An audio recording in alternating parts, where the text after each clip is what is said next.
नेनेस art of teaching या चॅनलवरती आपल्या सर्वांचं स्वागत आहे. आरटीच्या संदर्भातील एक गुड न्यूज आहे, आनंदाची बातमी आहे आणि ही आनंदाची बातमी पालकाच्या दृष्टीनं अत्यंत आनंदाची बातमी आहे.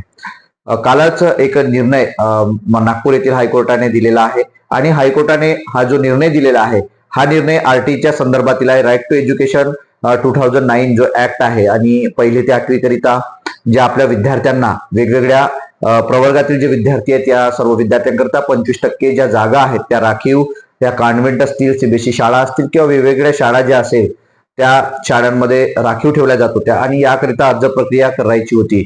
तर त्याची अट जी आहे ती अट मात्र शासनाने पूर्वी 3 किलोमीटरची अट होती, परंतु यावर्षी जे काही परिपत्रक काढलं आणि या माध्यमातून यावर्षी ती अट मात्र कमी करण्यात आलेली होती. म्हणजे ती अट किती केली होती तर 1 किलोमीटरच्या आत ज्या शाळा असतील त्या शाळा 10 शाळांची निवड आपल्याला त्या ठिकाणी करता येत होती, प्रेफरन्स आपल्याला त्या ठिकाणी टाकता येत होतं. आणि हा जो निर्णय आहे किंवा हा जे घेतलेला निर्णय शासनाने कोणत्याही बाबतीत कोणालाही न विचारता घेतलेला निर्णय होता, जेणेकरून यावरती विद्यार्थ्यांवरती अन्याय व्हावं. विद्यार्थी या तळागाळातील गरीब होतकरू जो विद्यार्थी होता त्या विद्यार्थ्याला या आरटीएचा फायदा न व्हावा हे आपल्याला या ठिकाणून दिसत आहे. याचा अर्थ काय तर 1 किलोमीटरच्या आत आपल्याला कुठेच कॉन्व्हेंट दिसत नाही. मग आणि ग्रामीण भागातील विद्यार्थी असेल, एखादा 500, 700, 800, 1000, 2000, 1500 लोकसंख्येचं जे गाव असेल त्यात सुद्धा तुम्हाला 1 किलोमीटरच्या आत कॉन्व्हेंट दिसत नाही. मग यावेळेला यात कोणाचा फायदा होणार आहे तर शहरी भागातील विद्यार्थी, तळागाळातील गरीब होतकरू विद्यार्थी जरी मिळत असेल त्यांना फायदा, पण सर्वाधिक प्रमाण जो आहे हा प्रमाण 50% लोकसंख्या ही आपली ग्रामीण भागात असते. मग यांवरती हा अन्याय होता. मग यावर अन्याय होता म्हणून एक रिट पिटिशन आणि एक PIL जो दोन्ही सांगतो तुम्हाला, जनहित याचिका पण टाकण्यात आलेली होती आणि एक रिट पिटिशन पण सुद्धा टाकण्यात आलेली होती. एक जे आत्राम होते चंद्रपूर जिल्ह्यातील एकदम दुर्गम भागातील एक पालक होते आणि या पालकांना हा प्रश्न पडला आणि त्यांचं गाव मात्र त्याच्या गावाच्या भोवताल कुठेही 1 किलोमीटरच्या आत ही शाळा नव्हती आणि अशा वेळेला त्यांनी हायकोर्टात धाव घेतली आणि यांचे जे वकील जे होते ते वकील होते ऍडव्होकेट बोधी रामटेके आणि ऍडव्होकेट दीपक चटप.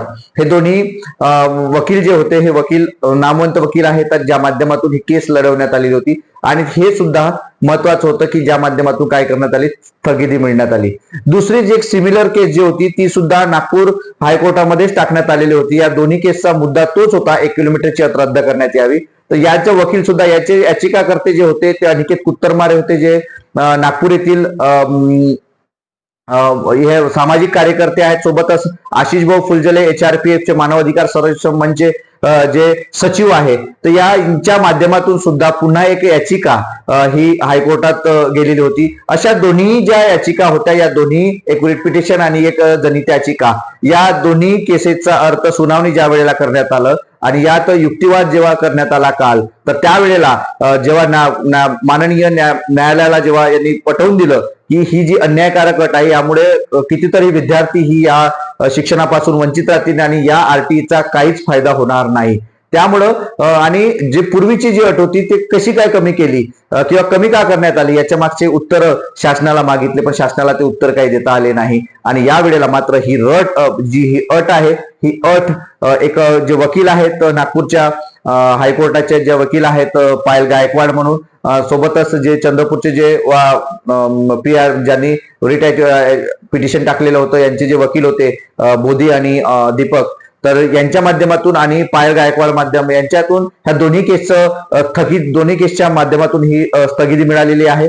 आणि त्यावरती पुन्हा न्यायालयाला प्रश्न विचारलेला गेला होता की 10 तारीख ही मार्च महिन्याची शेवटची तारीख होती आरटीचा फॉर्म भरायचे, तर मग ज्या आतापर्यंत 1,80,000 पालकांनी किंवा विद्यार्थ्यांकरिता अर्ज केलेले आहे, मग त्यांचं काय, त्यांना या अटी कशा कमी करता येणार आहे किंवा त्यांना पुन्हा फॉर्म एडिट कसं करता येणार आहे. तर त्यांनी आज सुद्धा त्याच्या संदर्भातील सुनावणी माननीय हायकोर्टाने ठेवलेली आहे.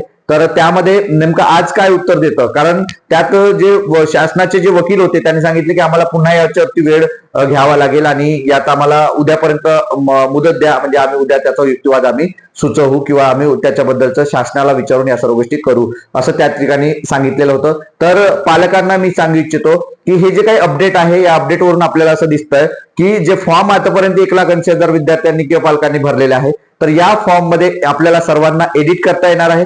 प्रिफरन्स एडिट करता येणार आहे, कारण ते पुन्हा तुम्ही प्रिफरन्स जे काही 10 प्रिफरन्स आपल्याला टाकायचे तर तुम्ही बदलवू शकता. कारण आता 1 किलोमीटरची अट होती, तर तुम्ही 3 किलोमीटरच्या आत जे काही शाळा असेल त्या शाळेची अट मात्र आपल्याला, त्या शाळेत चांगली शाळा असेल तर तुम्ही 1 नंबर 2 नंबर 3 नंबर अशा पद्धतीनं 10 नंबर पर्यंत तुम्ही काय करू शकता, त्यात प्रिफरन्स टाकू शकत आहात. आणि चांगल्या शाळेमध्ये आपल्या विद्यार्थ्यांना नक्की शिकवा, कारण गरीब होतकरू तळागाळातील विद्यार्थी पैसे देऊन हा शिक्षण सीबीएसई शाळांमध्ये किंवा इतर इंग्रजी शाळांमध्ये, फुल इंग्रजी शाळांमध्ये शिक्षण घेऊ शकत नाही, ट्युशन फीस देऊ शकत नाही. ज्या सेल्फ गव्हर्नमेंटच्या शाळा आहेत त्यात कुठेही फीस माफ नाही. तर अशा सर्व विद्यार्थी पालकांना आणि विद्यार्थ्यांना सुद्धा 8वी पर्यंत याचा फायदा होणार आहे.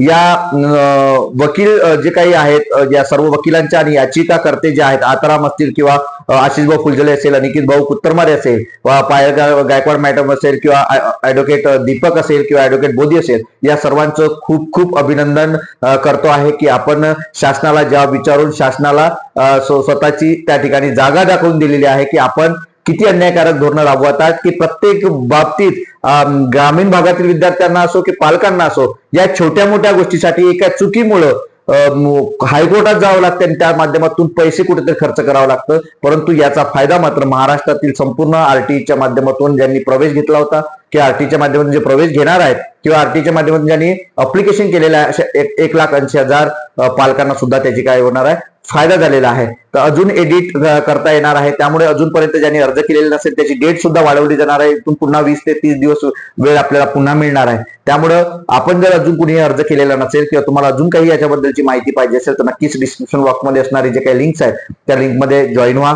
आणि ज्या माध्यमातून अशाच अपडेट करता माझ्या या स्नेह न्यूज आर्ट ऑफ टीचिंग किंवा अपडेट पॉइंट या दोन्ही चॅनलला आपल्या सबस्क्राईब करा. धन्यवाद.